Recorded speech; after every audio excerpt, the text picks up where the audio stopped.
because that means those hostages will be killed. Now, there are some people that would say, well, that's the price you pay, but we don't like to say that. We don't want to say that. And I don't think the people of Israel want to say that either, which is pretty amazing. A lot of people would say, just get it done and whatever it is. You could also say speed might be better for the hostages. You go through, with speed, you may have a better chance because they're in deep trouble. They're in deep trouble. You saw October 7th, and you saw what the damage and the horror that they committed. People can't forget that. They tend to forget it, but they can't forget. That was one of the most things I've ever seen. And you just cannot forget that. So we're very much involved. The Prime Minister's involved. I'm involved. And I think I can speak. We just signed a very big trade deal, the biggest of them all yesterday, right? And the European Union is very much involved in wanting to help with the Palestinians in terms of getting people fed. But the area of Gaza, another way of defining it is the area of Gaza. It's a very troubled place, and it has been for many, many years. It has been for many decades. So it's not like this just happened. This has been going on for a long period of time. So that's it. Our hearts are in the right place. We have some good news because the recent war that you just saw, they just announced, I see, the newest of the 5, now this would be 6 that we've stopped. I've stopped 6 wars in the last, I'm averaging about a war a month, but the last 3 were very close together. India and Pakistan and a lot of them. Congo was just, and Rwanda was just done. But you probably know, I won't go into it very much because I don't know the final numbers yet. I don't know. Numerous people were killed, and I was dealing with 2 countries that we get along with very well, very different countries from certain standpoints. They've been fighting for 500 years, intermittently, and we solved that war. You probably saw it just came out over the wire, so we solved it through trade. I said, I don't want to trade with anybody that's killing each other, so we just got that one solved. And I'm going to call the 2 prime ministers who I got along with very, very well and speak to them right after this meeting and congratulate them. But it was an honor to be involved, and that was going to be a very nasty war. Those wars have been very, very nasty. So we've done a lot of good work. We've had great support from the Prime Minister. Anytime we needed help, anytime we needed any form of support, you've been there. We appreciate it very much. And we're going to continue onward. We do have to take care of the humanitarian needs on what they used to call the Gaza Strip. You don't hear that line too much anymore. You don't hear the Gaza Strip. But it is the Gaza Strip. And it's amazing. It's not being handled a little bit differently. We're going to set up food centers, and we're going to do it in conjunction with some very good people, and we're going to supply funds. And we just took in trillions of dollars. We have a lot of money, and we're going to spend a little money on some food. And other nations are joining us. I know your nation's joining us, and we have all of the European nations joining us, and others also have called, and they want to be helpful. So we're going to set up food centers and where the people can walk in and no boundaries. We're not going to have fences, and they can't. They see the food from 30 you would say yards away, and they see the food. It's all there, but nobody's at it because they have fences set up that nobody can even get it. It's crazy what's going on over there. So we're going to work very closely together with your country, a great country. We also discussed inside that we are, there's a whole new thing happening with regard to energy from nuclear. And the Prime Minister's looking at that very strongly, and I know you have Rolls-Royce nuclear plants. That sounds pretty good, right? I love that. What a great brand that is. But you're also doing the Rolls-Royce or the nuclear plants, the smaller plants. We're doing smaller and bigger, but the small is interesting. They do a small plant, very easy, very safe, and as they need more, they hook up another plant, and they have a series of plants instead of, doing the $20 billion plant. That gets tough for a lot of people to do. So we're just studying that. It sounds like you're you're very far progressed, but that's a great thing you're doing on nuclear. We opened up nuclear about 2 months ago, and it's now safe and very inexpensive.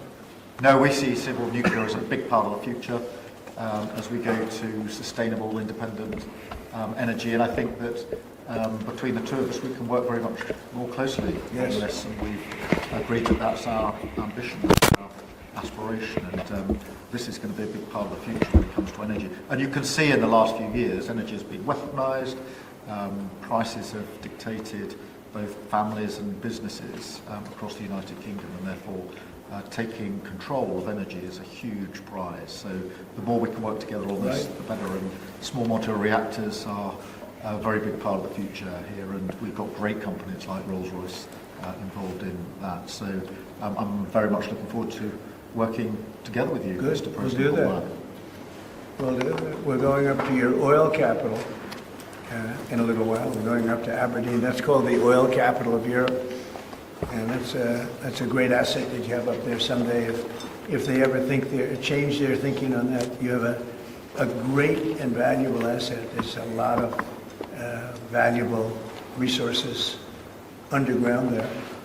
But that's a decision for you to make. But it's a very amazing place, and it is considered the oil capital of Europe. So it's another option that you have. So we are doing really well in the country, and I think that the Prime Minister he's been so supportive of us, and so strong and so respected, and I respect him much more today than I did before, because I just met his wife and family. He's got a perfect wife and family, and that's never easy to achieve, right? But I take no credit for that. But he's become a friend, and together we got a deal done that has not been able to be done. It was a deal that's very good for both parties. A really good deal for both of our countries, and very, very well received here in the United Kingdom. So thank you very much for having me. Thank you. Appreciate it. Mr. President, I just on want to follow up Gaza. on Russia. Earlier you said that you were going to change the deadline from 50 days. So Yeah. what is your new deadline? What can I'm we going expect? to make a new deadline of about 10 or 12 days from today. There's no reason in waiting. There's no reason in waiting. It's 50 days. I want to be generous, but we just don't see any progress being made. Mr. President, on Gaza, you just talked about setting up food centres in conjunction with other organisations. Right. You're talking about the Gaza Humanitarian Foundation or recognised aid agencies. How will this work? Well, it's going to be working with the United States. We'll be helping with the food. You know, we have a lot of access to food. We got a lot of food ourselves, and we're going to bring it up to make sure that they don't have barriers stopping people. You know, you've seen the areas where they actually have food, and the people are screaming for the food, and they're 35, 40 yards away, and they won't let them because they have lines that are set up. And whether they're set up by Hamas or whoever, but they're very strict lines, so we have to get rid of those lines. But we're going to be getting some good, strong food. We can save a lot of people. I mean, some of those kids that's real starvation stuff. I see it. And you can't fake that. So we're going to be even more involved. We did some airlifts before, some airdrops, and the people are running for it. And the Prime Minister is going to help us. They're very effective with that. You've done that before, and for many, they've done that for 100 years very well. So it's not very hard to do, actually. Mr. President, you say you love Scotland. You're the most Scottish president ever in the White House. Is there a better deal to be done for Scotland, for Scottish industry, in the deal that you've done with the Prime Minister? Whisky, for example. Well, I have great love for Scotland. You know, my mother loved Scotland, and she loved the Queen. I don't know, I might hurt myself by saying that the monarchists are going to like it. Some other people would, but she loved the Queen. Whenever the Queen was on television, she wanted to watch. And she would come back religiously. She'd come back to Scotland once a year with my sister Marion, primarily, and sometimes my sister Elizabeth also. But they love this part of the world. And, you know, we're talking about the Isle of Lewis. We're talking about serious Scotland. That's serious Scotland. There was no doubt about it. So, yeah, it gives me a feeling You know, it's different. You go to another country, you have no relationship to it. You get to like maybe the head of the country or something. But it's different when your mother was born here, Stornoway, right in Stornoway, a beautiful little place. So is there a better deal to be done? Is there a better deal to be done for Scotland, for whisky, for example? Because of your love of Scotland, is there a better trade deal to be done for Scottish businesses like whisky? Well, I assume when we do our trade deal overall, a lot of it comes to Scotland, I hope. Maybe all of it should go to It's a Scotland. very good deal for the whole United Kingdom, and we've already achieved great things under the deal, and we'll achieve even more as we work together. A lot of it is going to Scotland. I mean, I do know that, but I mean, we're dealing with the UK. But a lot of it comes to Scotland. And, you know, I was very particular. This is a part of the world I want to see thrive. It's going to thrive. Mr. President, back to Gaza. You talk about Hamas stealing food and stealing aid. What responsibility does Israel have for limiting aid to the region? And if I could ask a follow-up to the Prime Minister, what pressure can be put on Israel, and is that something that you and the United States could work on together? Israel has a lot of responsibility. They're hampered by the fact that you still have 20 hostages or so. And the people of Israel are very concerned about the 20 hostages. It's very interesting. You could say they could be more concerned about retribution than the 20 hostages, but they really want the 20 hostages to survive and live to make it. You know, many of the hostages came to my office, in the Oval Office, and I was amazed I would ask them the question, was there any sign of love? Was there any sign of, when you were a hostage and you have all of these people from Hamas around you, sometimes 100, sometimes 10, sometimes 2, but you're a hostage and you're being stored in a pipe. It's not even really, a cave, or it's a pipe, a little pipe. And some said they didn't think they were going to make it because they were losing air, there wasn't enough air, and they'd open up the pipe just in time, but they didn't do it on purpose. They just happened to open. They got lucky. But I said, did they ever wink at you and say, like, don't worry, you're going to be okay? Did they ever give you some extra food, even if it was a piece of bread? Did they ever give you anything during that time? And some were there for 400 or 500 days now, right? That's a long time, a year and a half, more than that. And not one person said there was any love from anybody. You know, in other words, you have hundreds of people. And you see it in the movies where somebody's a prisoner, somebody's helping. You even see it with Germany, where people would be let into a house and live in an attic in secret. You know, you see signs of stuff. I said, did you see anything like, did they wink at you? Did they say, don't worry, you're going to be okay? I ask that question all the time. I've never received one answer that said, yeah, they really wanted to help. No, the hatred is just incredible. But, sir, on the access to food issue, what more can Israel do? And again, to the Prime Minister as well. Well, I think Israel can do a lot. I will say that Iran, I think, interjected themselves in this last negotiation. Can you imagine the beating they took? We wiped out their nuclear possibilities. But again, if they do, we'll wipe it out faster than you can wave your finger at it. We'll have to do that. We will do that gladly, openly and gladly. They've been saying, Iran's been sending out bad signals, I'll tell you. For a country that just got wiped out, they've been sending very bad signals, very nasty signals. And they shouldn't be doing that. They shouldn't be doing that. They were talking about things that they shouldn't be talking about. They were interviewed on a recent show, and the foreign minister saying things that he shouldn't be talking about, shouldn't be saying.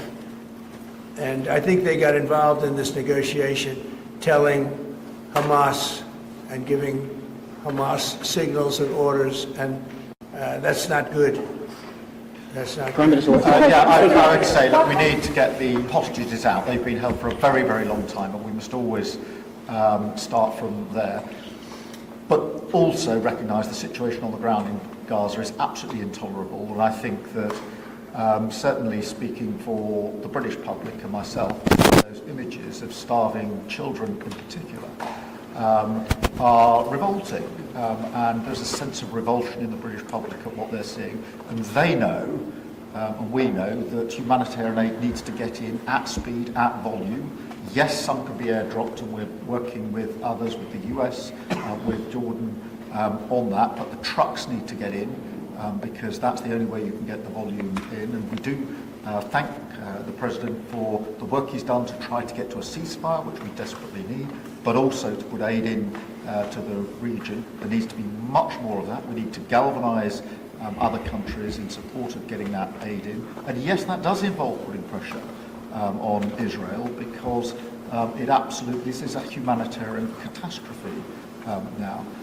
We also need to look beyond that situation to what then happens in the event of a ceasefire, which is desperately needed. And that's why I'm really pleased that we're having a discussion about what a peace plan would look like after that, the component parts of that. And we have to be really clear at this point that Hamas can play absolutely no part in any future governance in Palestine and in Gaza. And it's really important that we're clear about what triggered this, who took the hostages, and bringing out the terrorist organisation. But I think today the focus has to be on getting that humanitarian aid in. Mr. President, will the UK avoid your pharmaceutical tariffs, and will it happen before August the 1st? Well, we'll be announcing on pharmaceuticals sometime in the very near future. We have a very big plan on pharmaceuticals. We want to bring a lot of the pharmaceuticals back to America where they should be. If you look at COVID, it sort of taught us a lesson. We were getting our pharmaceuticals from other countries. We almost didn't make any. We used to make them ourselves, and we're going to want to be making a lot of them ourselves, all of them in a sense. But you also have a good pharmaceutical business. We'll be dealing with you on pharmaceuticals also. And we certainly feel a lot better with your country working on pharmaceuticals for America than some of the other countries that were with the relationship we have. You would not use that as a cudgel. You wouldn't be using it as a block. But we're going to be announcing sometime very soon, I think, pharmaceuticals are our whole thing. And the companies know. And drug prices are going to be coming down very substantially in the U.S., very, very substantially. And that'll happen very soon. Mr. President, we can all sense your frustration with Vladimir Putin. Sorry, we can all sense your frustration with Vladimir Putin. Yeah. Do you think he has been lying to you about his intentions in Ukraine? Well, I don't want to use the word lying. All I know is we'd have a good talk, and it seemed on, let's say, 3 occasions, it seemed that we were going to have a ceasefire and maybe peace, and you divide it up and you do whatever you have to do, that obviously to get to the end.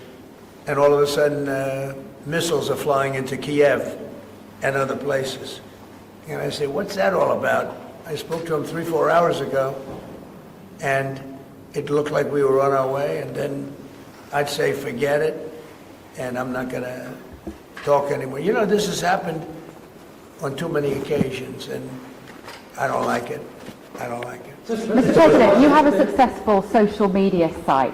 There are new powers here to censor your site, states mandated powers. To censor my site? To censor your site and mean Twitter Truth? and Facebook. Truth? I mean Truth. Is that okay? Well, I don't think he's going to censor my site because I say only good things. Will you please uncensor my site? Yeah, we're not censoring anyone. We've got some measures which are there to protect children, in particular from sites like suicide sites. We've had too many cases in the United Kingdom of young children taking their own lives, and when you look through their social media, they've been accessing sites which talk about suicide and encouraging, if you like, children down that road, and that is what we want to stop. There's nothing about censoring free speech. But that treats all adults like this children. This country is the proud. But that can treat all adults free like speech children. in this country has been for a very long time. We're very, very proud of it. We will protect it forever. But at the same time, I personally feel very strongly that we should protect our young teenagers, and that's what it usually is, from things like suicide sites. I don't see that as a free speech issue. I see that as a child protection We issue. actually passed a bill in Congress, headed up by my wife, actually, which was to pull bad stuff out having to do with children, because it is a problem.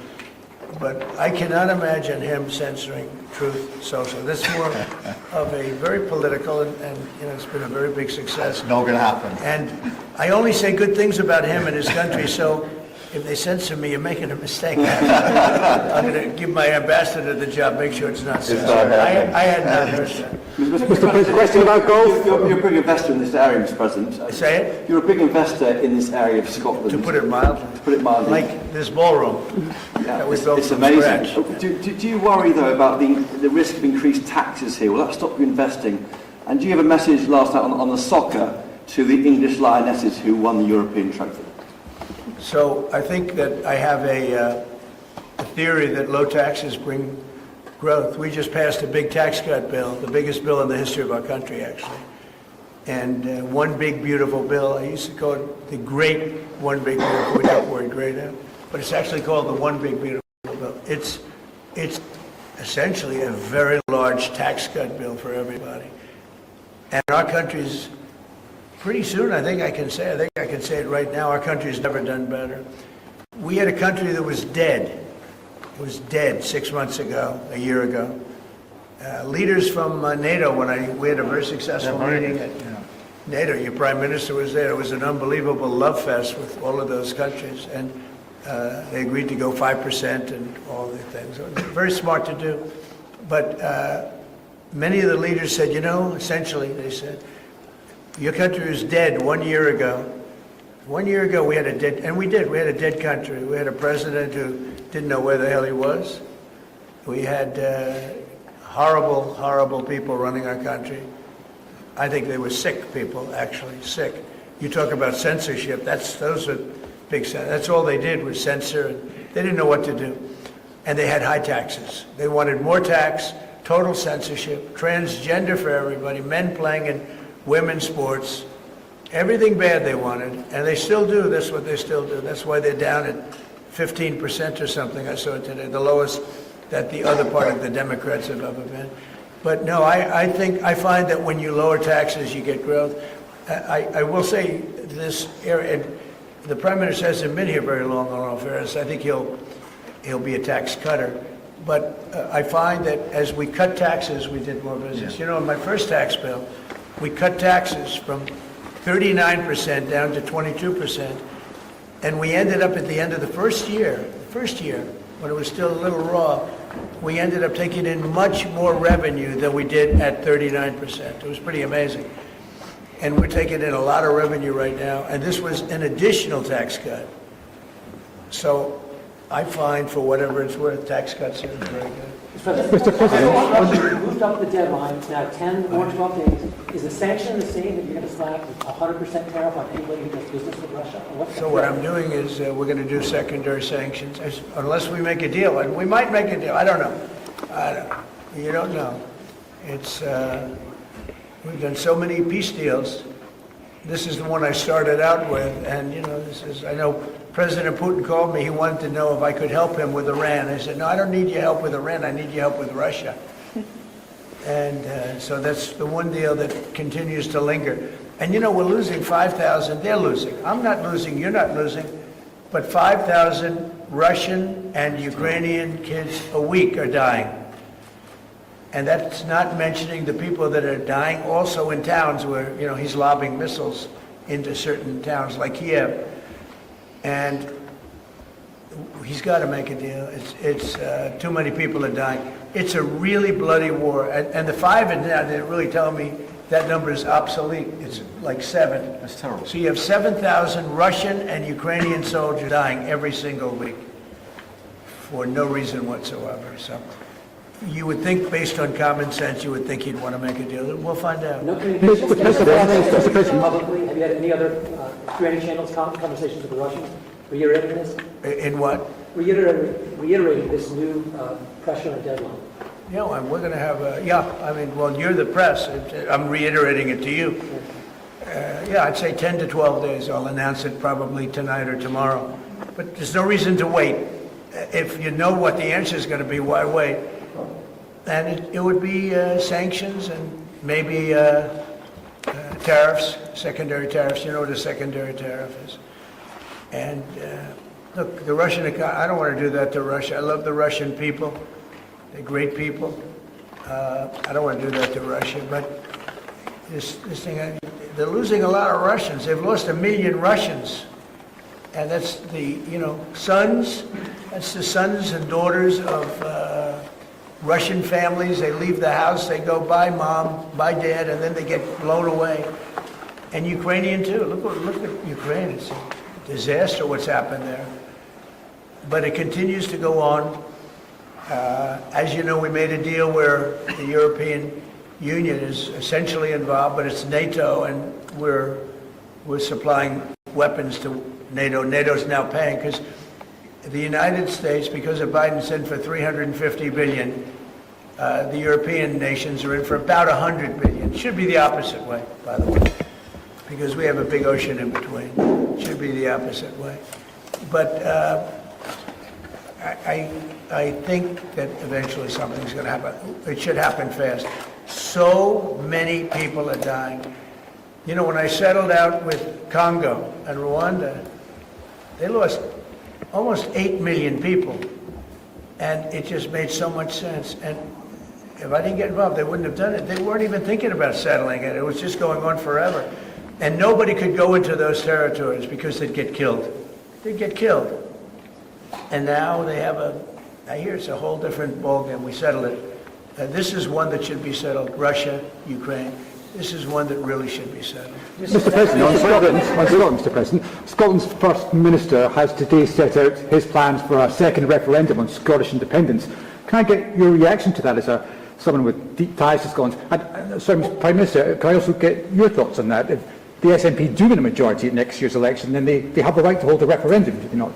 Well, I don't want to get involved in your politics. We got enough politics of our own. I will say that I predicted what was going to happen the last time. You remember? I was opening the first course over at Aberdeen, and I was over here, and at the same time, and they asked me that question. I made a prediction. It was the day before the vote, and I made it correct. I like to be correct, but I made a correct prediction. I don't know. I do say that when they made that deal, somebody said that it was, and I remember this very distinctly, I said, could they do this all the time? There was a little bit of a restriction, like 50 or 75 years before you could take another vote. Because, a country can't go through that too much. I don't know the First Minister, but I've heard great things about him. I've spoken to him. I hear very good things about him, and I'm meeting him today. So maybe I'll have a better opinion then. And let me answer that straightforwardly, because I believe in a stronger Scotland, in a better United Kingdom. And I think that at a time like this, when it's quite clear that there's uncertainty and volatility around the world, the strength of the United Kingdom together is very important for all four nations, very important for Scotland. And that should be our priority, that should be our focus, not on the politics, which feels like the politics of yesteryear now, at a time like this. And I think that the First Minister should probably focus more on his delivery in Scotland than on his constitutional issues, and we might have a better health service in Scotland. But at a time like this, I think the United Kingdom is always stronger as four nations. I think that's better for all four nations. I think that's how Scotland is stronger. Look at the deal that we've been able to do with the United States, a really important deal that we made just months ago. That is what the United Kingdom can do when we act as a powerful set of four nations together, and there are very many other examples. Mr. President, you toured the Federal Reserve last week, and they are set to meet this week. Do you think your visit has inspired a potential rate cut, or how do you see things shaking out this week? Well, it's interesting. I did tour it. I toured the building. Yes. And if you looked at this building, if you came here like 14, 15 years ago, we've had it a long time. It's been an honor to have Turnberry. But I was on much more opulent walls, ceilings, floors. We had to do this. And we did a very great job. I mean, you see how beautiful it is inside. Everything was saved, everything was preserved. We had ceilings that were in bad shape, they were falling down. It was very old, wasn't properly maintained. Now it's brand new and beautiful, and we saved everything. if you really think here, when you took a look and you were sort of commenting the coloring. Now, this is a brand-new building, but if you look outside, it's equally opulent and beautiful, and we didn't do that by spending hundreds of millions of dollars in surrounding a railing underneath the area that you're painting. I mean, I've never seen that like that. Brand new, beautiful plywood, very expensive, wrapped around a figurine or a railing to preserve it. But you don't have to do that. You can just wrap a cloth, they call it a blanket, and you don't even have to do that if you're careful when you're doing the ceiling. But I don't know what they did. They'd take down a ceiling and put up a new ceiling. And the new ceiling had no opulence to it. Or they'd fix the ceiling. But I would say that all I need is a good plaster and a can of paint. And, they spent $3.9 billion. And I spent a lot of money too, but it's I'd say 3.8 billion less, meaning I spent probably $100 million making this place incredible. And you were saying a lot of that was local trades. I used local trades. Looking at the windows, I think, in the next room. I had local trades do a lot of this. We have the most opulent windows next door, and I had a choice. Do I take them out? And, they've suffered through 125 years of storms. You have very big storms in this area. When you have a storm, you have a storm. And they made it, barely, but they were in bad shape. So I had some local people come up and we looked at them. You have some great craftsmen here, I think is what you're getting at. And they said, sir, honestly, they've had it. We can copy it and do it much better. And they did. If you take a look at the windows in the various dining rooms, they're magnificent. And they're new. And they're much better looking than what was there. Same exact look, other than a much higher quality. But do you foresee a rate cut? And they're local people. I used a lot of your local people. You have really great local tradesmen here, yes? But do you foresee a rate cut this week? Do you expect the Fed? A rate cut? Yeah, do you expect meaning a tax cut? No. Do you expect the Fed to cut rates this week? I think he has to. You had 11 cuts, In Europe, they had 11 cuts. In other places, they had 10 or 11 cuts. And we had none, but I'm not going to say anything bad. We're doing so well, even without the rate cut. With the rate cut, it would be better. It affects our housing a little bit. Look, we should be 3 points lower. Each point is $360 billion. Can you imagine that? That's big numbers. Each point, 1 point of cut, is the equivalent of $360 billion in savings. That's big stuff, Those are big numbers in the U.S. Everything's big. He should cut. A smart person would cut. He leaves very soon, so it's like one of those things. But I'll miss him greatly. Who will you appoint? On Turnberry, if I may, have you or will you enlist the Prime Minister in your effort to bring the Open back to Turnberry? And Prime Minister, you described this beautiful course. Do you agree with the President that it's time to bring the Open back to Turnberry?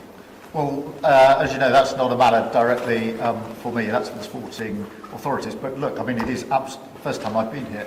It's absolutely magnificent, both inside and out, and looking at the courses itself and the building. It's incredible. But the decision on the Open is not a decision for me, as you'll understand. I should just pick up on the earlier question, because I for one will say congratulations to the Lionesses. Last night our women's football team won the Euros, defended the Euros, I should say, which was a really big success, and the mental and physical resilience that they showed was quite incredible. So there's a lot of bunting out today and tomorrow to celebrate them bringing that cup home. Did you get the chance to do any planning for the upcoming state visit, and how is that going to work? Where would you stay, and anything about this? Well, I'm looking forward to it. It's never been done before, twice. We had our original at Buckingham Palace, and now I guess we're going to Windsor. And it's never been done, and I'm a big fan of King Charles. I've known him for quite a while. A great guy, great person. He looks really well to me. He looks great. So we look forward to coming over. It's going to be, it was one of the most beautiful evenings I've ever seen. I hate to say it, but nobody does it like you people in terms of the pomp and ceremony. And I look forward to being here with the ambassador. Our ambassador is a very, very successful man who just wanted to do this. And I said, how are you going to be able to do that? And he's so committed to, the relationship between the countries. But he's a very great guy and a very, very successful man. So I very much thank you for doing this. Thank you for the honors. Mr. President, after the state visit, will you go to London, or are you worried it's no longer in London? About what? Will you visit London during the state visit, or are you worried? I will. I'm not a fan of your mayor. Why not? I think he's done a terrible job, the mayor of London, but a nasty person. He's a friend of mine. No, I think he's done a terrible job. But I would certainly visit London. Yeah. Would you want Parliament to be recalled? So MP Nigel Farage has asked for Parliament to be recalled when you're there so you can talk Well, to I MPs. like Nigel. I mean, Nigel, as you know, is a friend of mine. Nigel's done very well. He's a friend of mine. And Keir's a friend of mine. Would you recall Parliament so that the President can talk to MPs? Well, Parliament's in recess at the time, but look, I do want to be clear. This is an unprecedented and very special state visit. This has never been done before. There'll be many elements of it that have never been seen before. So this is going to be a historic occasion, and we're all very much looking forward to it. And I was very, very pleased to be able to put forward the invitation when we were at the White House earlier this year. So this is not just a state visit. They're always incredible occasions, and this is an unprecedented second state visit. So you can imagine just how special that's going to be. The fact that it's never been done before, and that's because it's non-consecutive, and it's the only reason it could be, made it even more interesting, frankly. So it's going to be great. And being with Charles and Camilla and everybody I've gotten to know because of 4 years and now 6 months, gotten to know a lot of the family members. They're great people. They're really great people. And in that sense, I think that the UK is very lucky.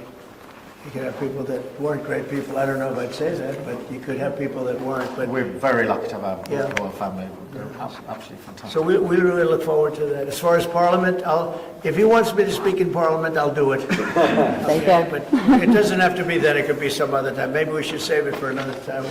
We'll let the one visit speak for itself. But anytime, if I could be helpful, I would certainly do it. Thank you. Mr. President, on Gaza, what kind of alternatives are you considering to get the hostages out if there's no ceasefire deal?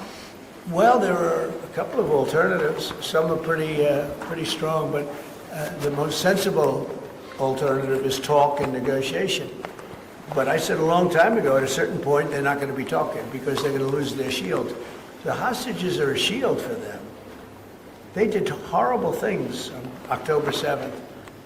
And the hostages are a shield. And I said, you're going to get down a number, and the number's going to be at a point where you're not going to be able to get them back unless you're going to be very energetic, or to put it a different way, unless you're going to be very ruthless and violent. It's a bad situation to be in, very bad. Mr. President, back to Russia. You talked during the campaign about President Putin respecting you and that helping you have a relationship with him.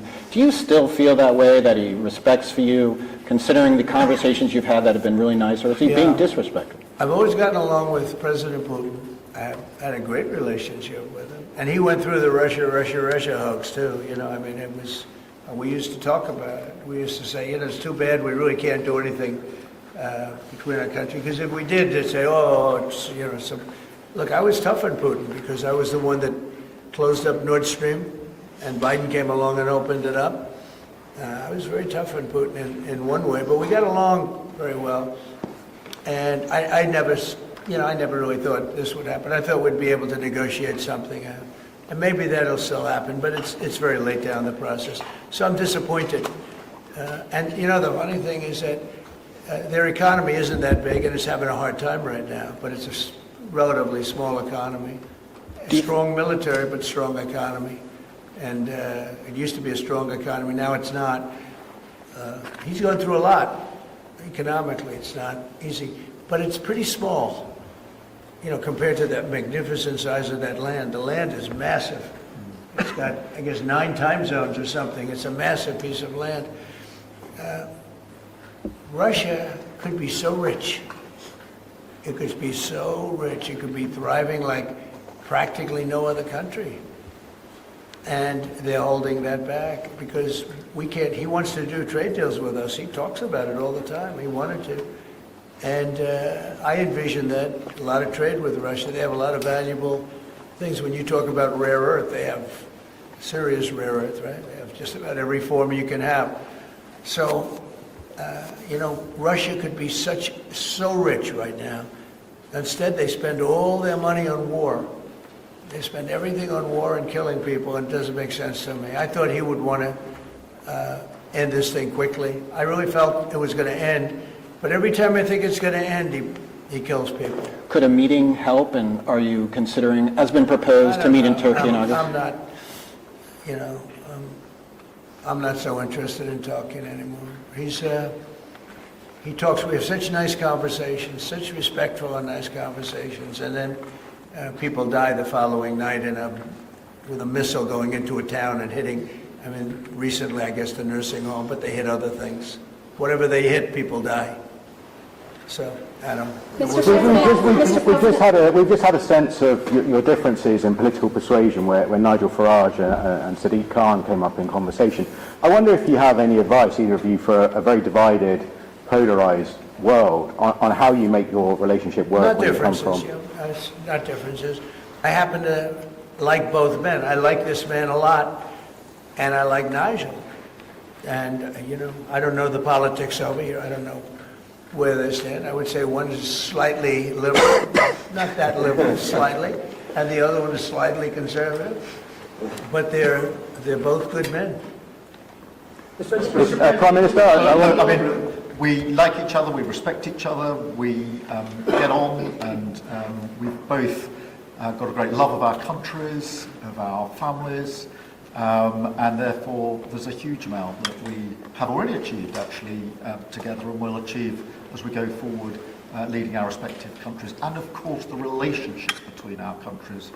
Donald, we were talking about this morning, that whether it's defence, security, intelligence sharing, it's a close historic relationship. We have fought together in the past. We've always stood together. And I, for one, am very pleased that we've got such a good personal relationship between us. And I think it just shows that even if you come from different political perspectives, different backgrounds, actually there's a huge amount of common ground when it comes to what is in the best interests of our two great countries, and they are two great countries.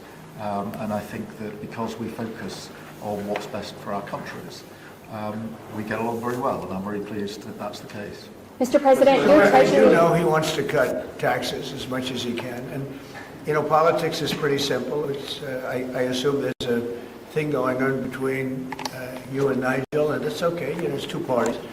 But generally speaking, the one who cuts taxes the most, the one who gives you the lowest energy prices and the best kind of energy, the one that keeps you out of wars, it's kept you out of wars, but the one that keeps you out of wars, you have a few basics, and you can go back 1,000 years, 1,000,000 years, whoever does these things, but low taxes, keep us safe, keep us out of wars, no crime, stop the crime, and in your case, a big immigration component, because I know that your attitude has become strong on immigration, strong on the toughness of immigration.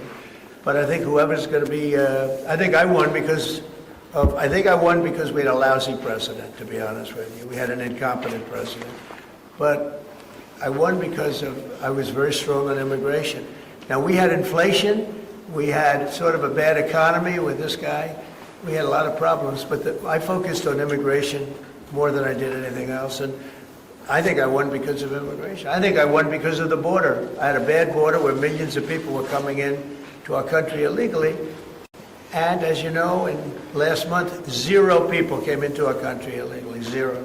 So we went from a bad, incompetently run border to the most competently run border that anybody's ever seen. The President makes it look easy dealing with illegal migration. You must be envious of his record in such a short period of time? Well, I think we've been discussing irregular, illegal migration is a huge issue in both of our countries. In the United Kingdom, it is a real cause for concern, and that's why we must bear down on it in all its aspects, upstream, across Europe, where a lot of ours comes into through northern France, across the Channel, working with our allies, with our colleagues to break the gangs that are actually running this trade.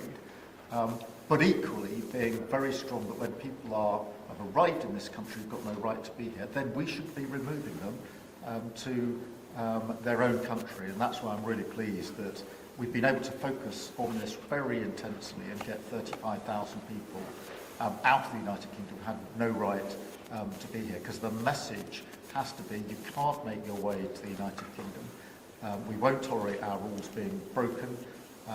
And if you get here, you will be returned But we are such an to where you came from. But we're It's such an really attractive important place. we bear down aren't on we? that. We're such an attractive place for people to come because they want a better life, because we are a wonderful country. People coming via the rules are always welcome. Of course, we've welcomed talent and people into this country for centuries, literally. But what the British people will not tolerate is those that break the rules, those that come through irregular routes, and that's the really important distinction here. And that's what we're bearing down on. And I'm really pleased that we're through pretty well all of the international engagement I've done, all the meetings I've had, the country we've done deals with. We've done deals with countries in the last 12 months that many people thought it was not possible to do deal with when it came to immigration, irregular immigration. And we returned thousands of people who've got no right to be here. And that, I think, is, for the British people, we're a reasonable, tolerant country where people are coming lawfully to contribute to our communities, to our country. Then, of course, they're welcome and made a great contribution. But what people will not tolerate is those that are breaking the rules. And that is an issue of today, but it's a very British thing. We are people who respect rules. We don't approve of those that break rules. Mr. President, I can say, though, that I had one of the greatest victories, they say the most consequential in 129 years about that, but it was pretty close. And we won all of the swing states, which never happens. We won the popular vote by millions of votes. We won, tremendous electoral college sweep. And I believe I did it more than anything else because of my strong stand on immigration. And I don't think this country is any different in that sense. I think it's a big factor. And it is with a lot of the European countries. Some of the countries have, lost their way, and they have tremendous crime because of it. I mean, you had countries with no crime that now have tremendous crime. And you know the countries, and I know the countries.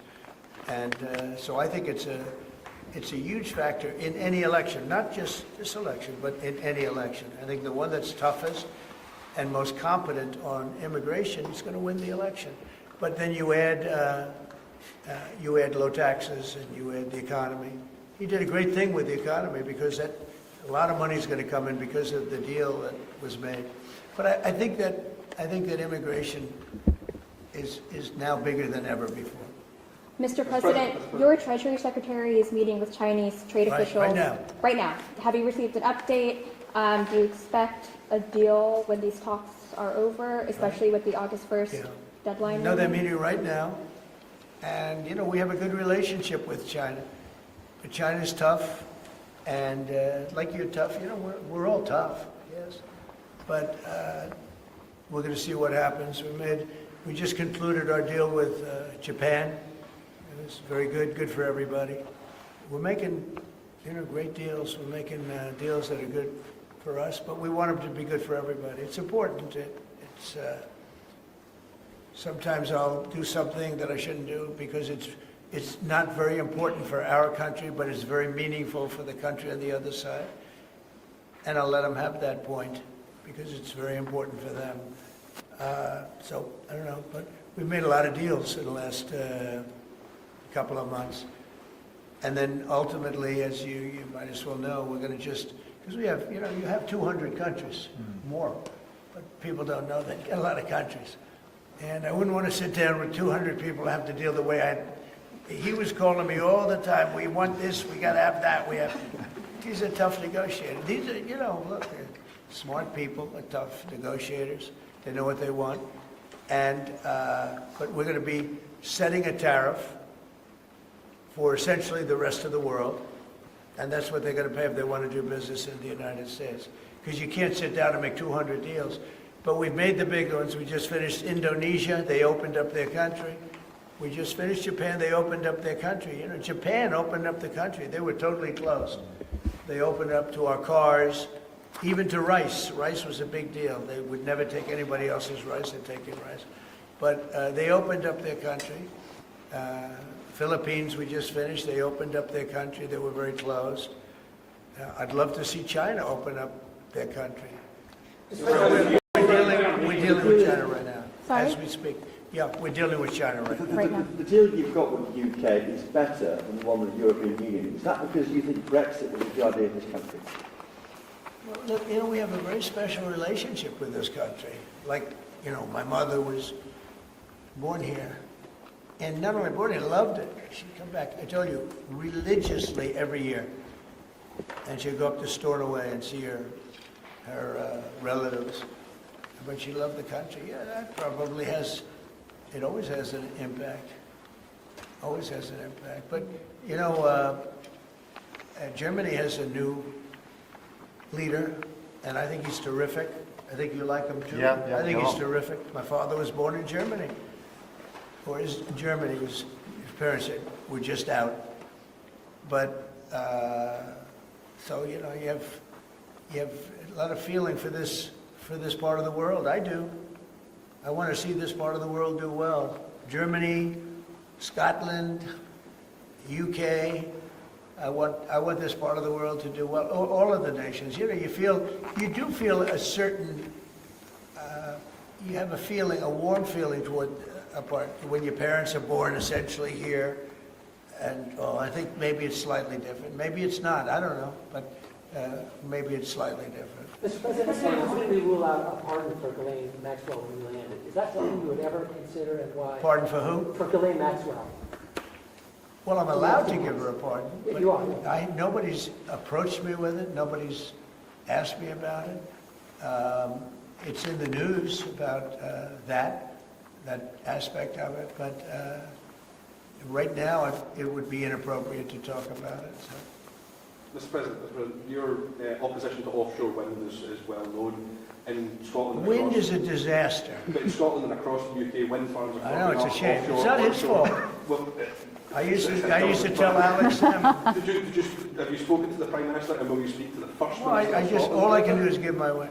Look, wind is the most expensive form of energy, and it destroys the beauty of your fields and your plains and your waterways. And look out there. There's no windmills. But if you look in another direction, you see windmills. When we go to Aberdeen, you'll see some of the ugliest windmills you've ever seen. They're the height of a 50-story building. And you can take 1,000 times more energy out of a hole in the ground this big. This big. It's called oil and gas. And you have it there, the North Sea. This big, that nobody would even see. You can take 1,000 times more power because the wind is intermittent, it doesn't work, it's extremely expensive. All the windmills are made in China. They used to be Germany and China, now they're mostly in China. They all come out of China. They say that the blades, which are carbon fiber, you can't bury. Oh, okay, you can't bury. What are you going to do, dump them in the ocean someplace? Because they only last a certain period of time. And remember, a windmill has a life of 8 years, especially when they're out in the salty sea and they start to rot and to rust. You have to replace them. It's very hard to replace them. Wind needs massive subsidy. And you are paying in Scotland and in UK and all over the place where they have massive subsidies to have these ugly monsters all over the place. So I've restricted windmills in the United States. Now, a couple, we have you know, the poor stupid people at the beginning, they approved them, so they have their full approvals. But I've restricted windmills in the United States because they also kill all your birds, you know, they wipe out. You know, it's interesting. If you shoot a bald eagle in the United States, they put you in jail for 5 years. And yet windmills knock out hundreds of them. They don't do anything. You explained that. So it's a very expensive energy. It's a very ugly energy, and we won't allow it in the United States. So we believe in a mix, and obviously oil and gas is going to be with us for a very long time, and that'll be part of the mix. But also wind, solar, increasingly nuclear, which is what we've been discussing this morning, civil nuclear as we go forward. The most important thing for the United Kingdom is that we have control of our energy, and we have energy independence and security, because at the moment, whatever the attributes and facilities in the North Sea, that is sold onto the international market, and we buy it back off the international market. That was a historic mistake in my view. But what we need is a mix so that we get the energy security that we need for the future, and that's the focus of everything that we're doing. But what we have discussed today is that the energy prices are too high, which is why we recently took measures to reduce the energy prices, particularly for energy-intensive businesses. But in the long run, the only way to reduce your energy prices is to take control of your energy, and that's what we're doing, taking control of our energy. Mr. President. Mr. President. Our King Charles, who you're a great friend of, is a big fan of eco-projects, of windmills, as you call them. Is he wrong? So King Charles is an environmentalist, I will tell you. And I say that in a positive way, not a negative way. Every time I've met with him, he talked about the environment, how important it is. And I'm all for it. I think that's great. You know, King Charles, more than anything else, loves the country. But I got to know him very well. He truly is an environmentalist. He wants clean air, clean water, you know, all of the things that we all want. Mr. President, you have said that you have not been briefed on the Epstein files, or your name has not appeared in the Epstein files. But doesn't the AG have to tell you if your name is in the Well, files? I haven't been overly interested in it. You know, it's a hoax that's been built up way beyond proportion. I can say this, those files were run by the worst scum on earth. They were run by Comey, they were run by Garland, they were run by Biden and all of the people that actually ran the government, including the auto pen. Those files were run for 4 years by those people. If they had anything, I assume they would have released it. The whole thing is a hoax. They ran the files. I was running against somebody that ran the files.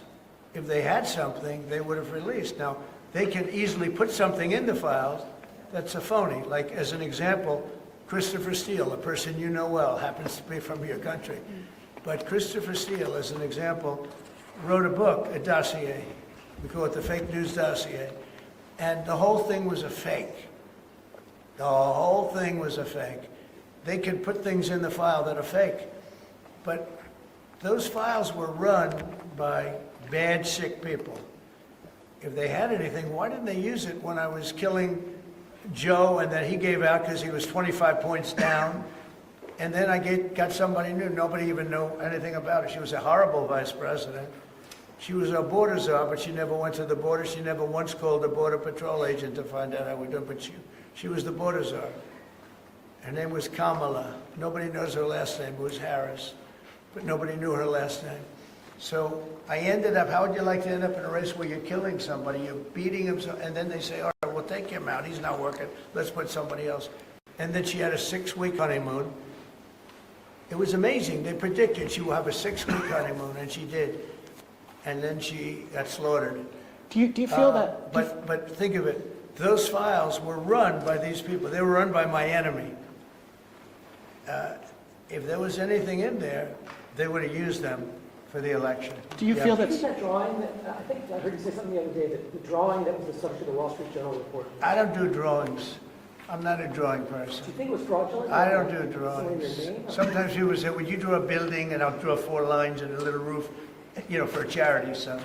But I'm not a drawing person.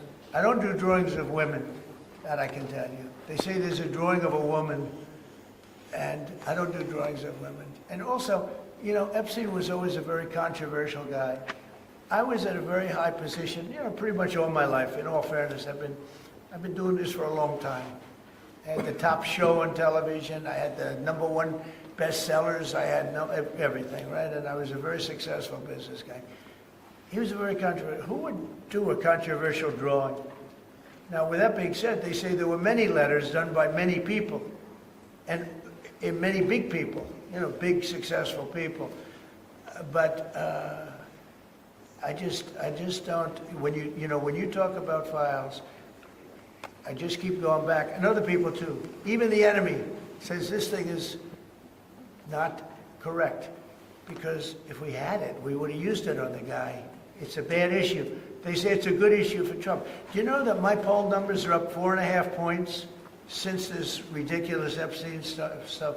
My poll numbers have gone up 4.5 points because people don't buy it. Okay, people don't buy it. And he's gone, and we want to focus on trade deals. I want to focus on the deal we just made with the European Union, which is the biggest trade deal in history. It's the biggest deal, I think, in history, not just trade deal. So if they would have had something, they would have used it. And people keep writing stories at the time you threw him out of Mar-a-Lago. Can you settle that? What was it about? What caused the breach with him? That's such old history. Very easy to explain, but I don't want to waste your time by explaining it. But for years, I wouldn't talk to Jeffrey Epstein. I wouldn't talk because he did something that was inappropriate. He hired help. And I said, don't ever do that again. He stole people that worked for me. I said, don't ever do that again. He did it again. And I threw him out of the place, persona non grata. I threw him out, and that was it. I'm glad I did, if you want to know the truth. Mr. President, And by the way, I never went to the island, and Bill Clinton went there supposedly 28 times. I never went to the island, but Larry Summers, I hear, went there. He was the head of Harvard. And many other people that are very big people. Nobody ever talks about them.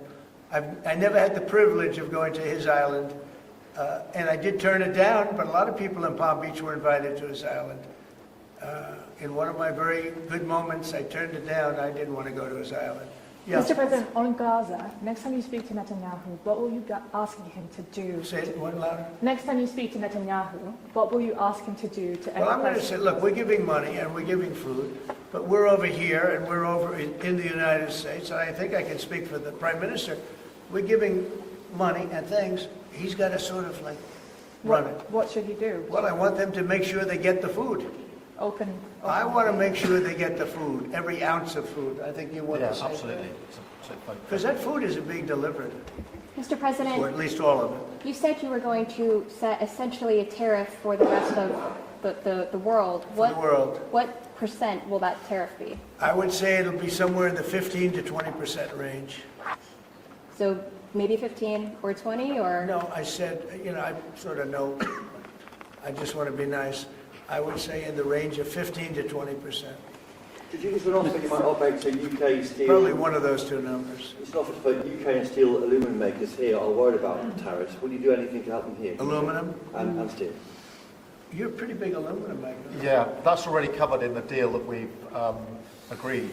So we're just doing the implementation of that. But Mr. President, when will that come down from 25% to 0? You mean on the overall, on the world? On steel and aluminium from Britain, it's 25. Well, we're going to know pretty soon. We're going to have it pretty soon. Mr. President, on Canada. You have no idea that these people are tough negotiators, okay? But we're a big buyer of steel, but we're going to make our own steel, and we're going to make our own aluminum for the most part. But we buy a lot of aluminum from right here, and a lot of steel, too. Yeah. We have a lot of Who are you unhappy. with? We have a lot of Who are unhappy. you with? Because you're asking such nice Sorry, questions. GB News. Bev Turner from GB News. Very good. They're We lucky. have a lot of unhappy farmers in this country at the moment, and I'm sure the Prime Minister won't thank me for raising this. We've had changes to inheritance tax, which mean a lot of farmers feel they're going to lose their farms when they die or their father dies. How important are farmers to a country? You mean they're going to lose the farm because of estate taxes? Correct. So that when So they what die, I've they have to done- pay so much. They're cash poor, but they have great I properties. know. Well, they're cash poor. They're land rich and cash poor. A lot of people are. I've had that too. Sometimes I'm land rich and cash. Sometimes I'm cash rich and land poor. I like it both ways, but as they get older, I like the more conservative end. So I did something that I don't know if you can do, but it was great. I love our farmers. As you know, in our tax bill, we have a clause that's very important. We were losing a lot of farms to the banks because a loving mother and father would die and left their farm to their children or their child, but their children, their family. And they loved their family, and they thought they were doing them a favor, but they had a 50% tax to pay. So the land would get valued, and at a high number, because some of the farms were valuable, but they didn't, you know, they couldn't quantify it. And they go out and borrow money to pay the estate tax, or the death tax, as it's called. And they'd overextend, and they'd lose the farm. And they'd commit suicide in many cases. We're seeing that. No. Our levels are nowhere near 50%. They're not 50%, but the dissatisfaction is real. We've just introduced where it's paid over many years, works out Well, that's about good. an extra 2% a year over 10 years. So it's not at those levels by any stretch of the imagination. But the other thing that we've done, as you know, is make sure that we've got a pathway for farmers that actually increases their year-on-year income, which is the most important thing. And in all of the deals that we do, we ensure that our farmers are the central focus for much of it, particularly on the agriculture, including in the US deal, because I don't think we can go on for years saying that it's acceptable for farmers to have a year-on-year income which isn't sufficient. We've got to fix that problem. We can't simply live with that problem, so it's a very different situation. Well, we ended the estate tax. There is no estate tax on farms. Maybe you could do the same. So when a parent leaves their farm, because again, a lot of these farms, they don't make a lot of money, but it's a way of life, and they love their way of life, and they love that dirt. That dirt is the most beautiful thing they've ever seen. They love it. I mean, they're farmers. They love doing it. They don't know how to do anything else, but they don't want to do anything else. I speak to farmers. I say, would you like to live in my penthouse in Manhattan? It's the most beautiful. No, sir, I want this farm. And what happens is, I mean, we were losing a lot of people to suicide. They'd borrow money to pay the estate tax, and they were not able to pay it. And some banks are ruthless; they wouldn't do anything, and they would end up committing suicide. We have totally ended the estate tax in those situations. So there's no estate tax. So when a parent leaves the farm to the kids, they don't have to worry about their local, possibly unfriendly banker coming in and stealing their farm. On Mr. Canada President, and Mexico. back to migration, one of the hot flashpoint issues in Britain is migrants being housed in hotels and people in the local communities not feeling safe. Is that an appropriate place to be housing migrants? Does Britain need its own version of the alligator Alcatraz? Anybody illegally should not be allowed in the country. Thank you.